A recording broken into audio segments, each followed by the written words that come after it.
आप सब पर हमारी सलामती हो।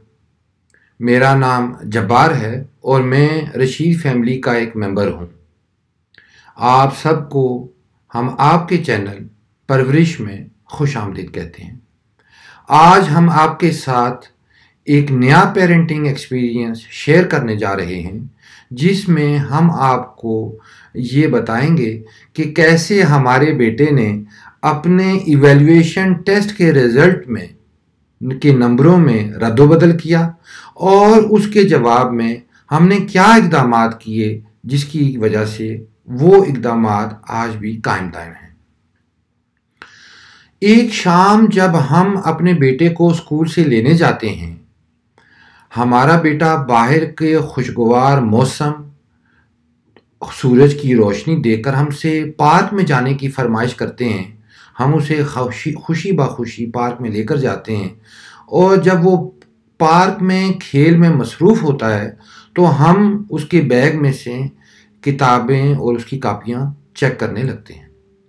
इन कापियों में हमें उसका इवैल्यूएशन टेस्ट नज़र आता है, जिस टेस्ट के जो मार्क्स हैं वो 18/20 और A+ ग्रेड लिखा हुआ होता है।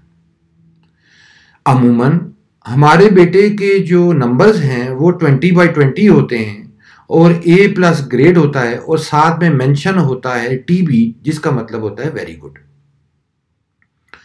हम उन नंबरों को देखकर कुछ ख़ास रिएक्शन नहीं करते, बल्कि हम तो ये समझते हैं कि एक आध कहीं गलती होगी तो कोई बात नहीं, बल्कि उससे हम अपने बेटे से तज़किरा भी नहीं करते हैं। और जब खेल कूद से फारिग होकर हमारा बेटा हमसे घर जाने को कहता है तो हम दोनों अपने घर में वापस आ जाते हैं।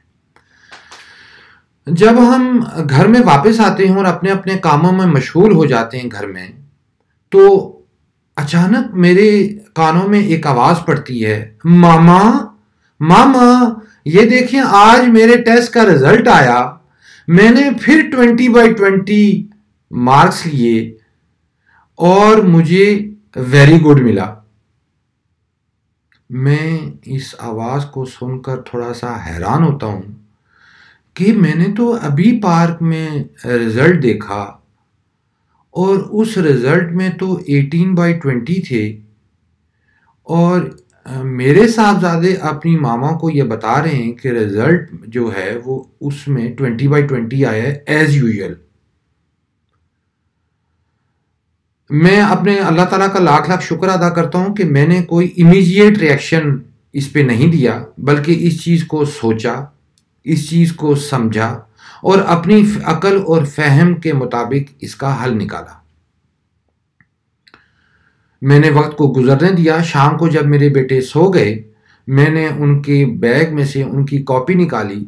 उस कॉपी की जो इवैल्यूएशन टेस्ट की का जो रिज़ल्ट था उसकी फ़ोटो बनाई और उसकी जो क्लास की मिस थी उसको मैंने ईमेल कर दी।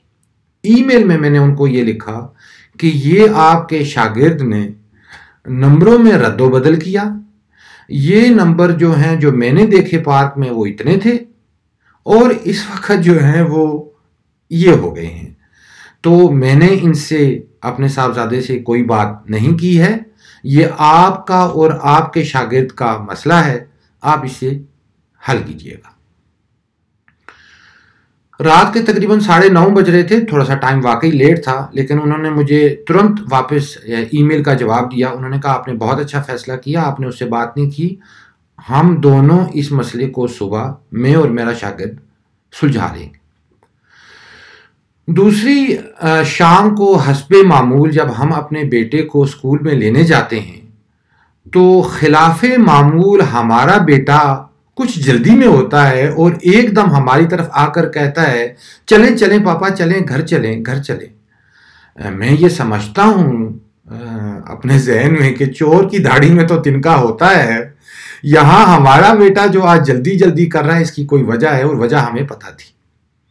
मैं उनके साथ होके 5-6 कदम आगे निकलता हूँ तो पीछे से मुझे एक आवाज़ आती है उसकी मिस की, मिस्टर। मैं पीछे मुड़ के देखता हूँ तो उनकी मिस जो है वो हमें दोनों को मुखातिब करके कहती है कि आप दोनों मेरे पास आइए। हम दोनों बाप बेटा उनके पास जाते हैं।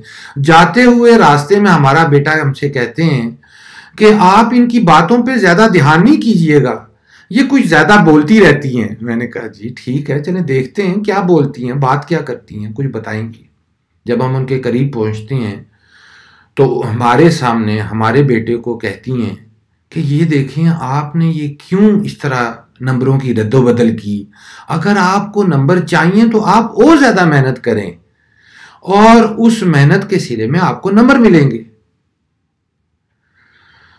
हमारे बेटे के चेहरे पर जो शर्मिंदगी थी वो आज भी हमें याद है। वो शर्मिंदगी का जो एहसास था वो आज भी हमारे नज़रों के सामने है। हमारा बेटा चूँकि टेनिस खेलता है, लिहाजा उसको स्कूल के बाद फ़ौरन टेनिस क्लब जाना होता है। जल्दी जल्दी उन्होंने भी कहा कि मुझे थोड़ी सी जल्दी है, मैंने जाना है, मैं आइंदा ऐसा काम नहीं करूँगा। इस बात को हमने उसको टेनिस क्लब जाके छोड़ा और उसके बाद जब हमारी दोबारा शाम को घर में मुलाकात हुई, जब वो खेल कूद से टेनिस खेल के वापस आए, फारिग हुए, वापस घर में जब हमारी मुलाकात हुई तो वो हमें अपने कमरे में ले गए और कमरे में लेके जाके उन्होंने ये पूछा कि ये मेरी मिस को कैसे पता लगा कि मैंने ये रद्दो बदल किया, क्या आपने कोई फोटो बना के तो नहीं उसको भेज दी? तो मैंने कहा कि भाई मैंने तो फोटो नहीं बनाई, अलबत्ता शायद आपकी क्लासरूम में कोई कैमरे लगे हुए हैं, क्योंकि एक रद्दोबदल आपने हमें दिखाने के लिए की, एक रद्दोबदल आपने मिस को दिखाने के लिए क्लास में की होगी। तो खामोश हो गए। मैंने ये जहन में सोचा कि देखें, ये बच्चा है, 6 साल 7 साल इसकी उम्र है, ये पूरा घंटा इस बारे में ये सोचता रहा है कि मिस को कैसे पता लगा, और ये जवाब लॉजिक के साथ सुनकर खामोश हुआ। हमारे इस हल निकालने के बाद आज तक ना हमने कभी अपने बेटों पर प्रेशर दिया नंबर्स का, ना हम पहले देते थे। शायद उन्होंने खुद ये प्रेशर ले लिया हो, इस बात का हमें इल्म नहीं है, लेकिन हमने जो फार्मूला उन पर इस्तेमाल किया, हमने डायरेक्ट जो उनसे बात नहीं की, हमने डायरेक्ट उन पर जो क्वेश्चनिंग नहीं की, उसका ये रिजल्ट निकला कि आज भी जितना भी कम नंबर हों, जितने भी ज़्यादा नंबर हों, वो इवैल्यूएशन टेस्ट हमारे पास लेकर आते हैं, हमें दिखाते हैं और हम सिचुएशन के हिसाब से उनको 2-3 अल्फाज में उनकी हौसला अफजाई कर देते हैं। मुझे उम्मीद है कि ये वीडियो जो है इससे आपको फ़ायदा होगा। अगर आपके साथ भी कुछ ऐसे मसले मसाइल दरपेश हैं तो ये एक हमारी तरफ से उन मसले मसाइल का हल है।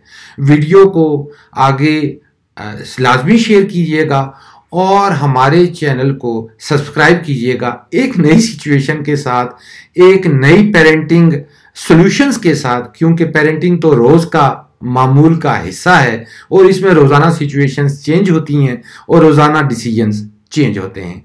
अपना बहुत बहुत सारा ख्याल रखिएगा। नई वीडियो तक के लिए हम सब की तरफ से अल्लाह निगहबान।